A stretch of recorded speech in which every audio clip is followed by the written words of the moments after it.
Iceborne Wa, or just hello. Today we'll be covering the magical revolution of the reincarnated princess and the genius young lady. However, before we really start, I want to give you all a quote from J.K. Rowling. I don't believe in the kind of magic in my books, but I do believe something very magical can happen when you read a good book. This summarizes the entirety of this book, and while I know that my reviews are rather superficial with no criticism, I just find it rather hard to actually dislike any book, especially masterpieces like this. When you first glance over the title of this book, one thinks, oh, look, just another ridiculously long title, reincarnation slash isekai manga. Might as well use it to kill some time. And as someone who lives off books, I wholeheartedly don't blame you. Most JP manga, novels, etc. one stumbles upon online, that are translated at least, are rather generic isekai, and it almost baffles me how copy and paste some of the tropes are. But I personally was especially put off when I saw the Yuri and reincarnation tag combined. Not as though I dislike Yuri or reincarnation. I just narrow-mindedly thought some random author was going to desecrate two of my top 10 tags.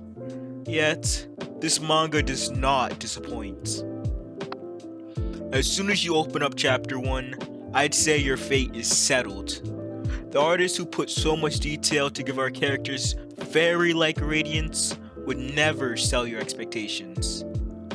It forces you to peruse in an attempt to digest each and every detail.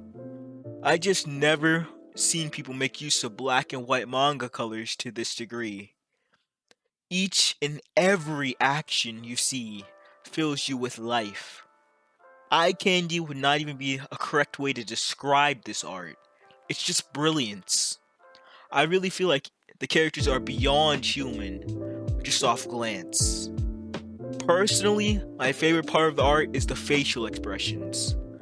The eyes are shaded and colored in such a superb way that it just screams, look at me, be enamored by my beauty, I'm here. But that does not even compete with our main character's iconic grins. During certain scenes, the artist really put months of detail into the simplest smile, making you fully forget about any tropes, plot holes, whatever complaint you may have had while reading this that I may not have seen. Focusing you fully on admiring the art and the art alone. Truly, I would immediately recommend someone to the manga before the novel, just so they get the full experience. Now, personality.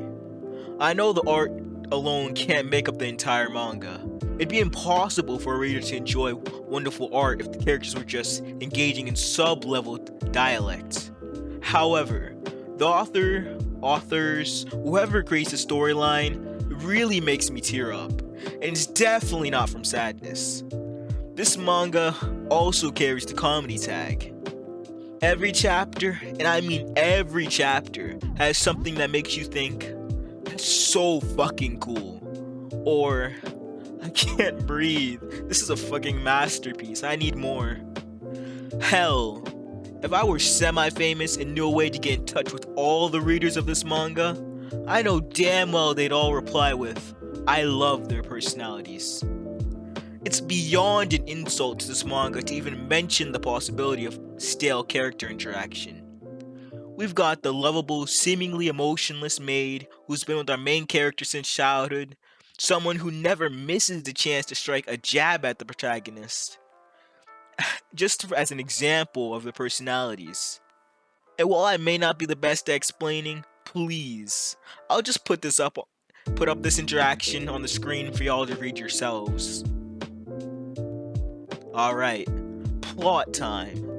And not the pervy kinds. It's actually a rather simple premise for the 18 chapters we've had so far. And while some may think I'm spoiling them off this, trust me, I'm not. You learn most of what I'm talking about in chapter 1. Anne Sophia, our princess, recalls her past life love for magic and has her current morals and thoughts dominated by her past self. And no, I'm not talking like a full personality change, like those tropes where you get transmigrated and just suddenly take over the body. No, the way her thought process changed would be more akin to merging. For example, thoughts like, I need to become queen and keep up my noble appearance for the sake of this country, changed to, I don't need to become queen. Society survived without nobles anyways.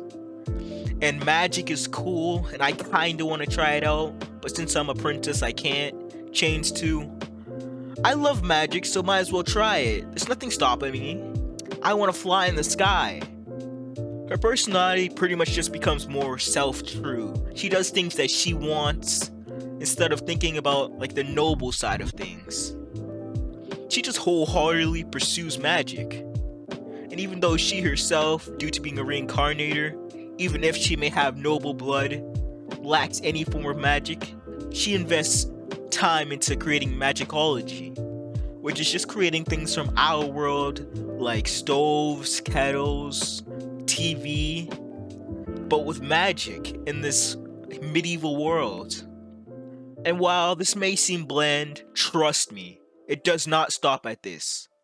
I just leave it to you to really see how beautiful the storyline is and how lacking I am at a truly adequate explanation. Oh, and she also stops in an engagement element of her younger brother, which kind of gives you the vibe of ultimate villainess. So they kind of mix in a few like settings in here and there, but I'll leave that to you to really see it out. Now, my final thoughts on this: it's amazing, brilliant, superb, splendulous. I just can't find any more big words. And while only 18 chapters may be translated, I may even fucking go search for Raws at this point if they're released. I can understand at least 10% of it. Please go check it out. Links will be in the description, and thank me later with some things I can read. BTW, it has a novel, so once you've devoured the manga and ended up in despair because you got nothing else to read, hit up the novel.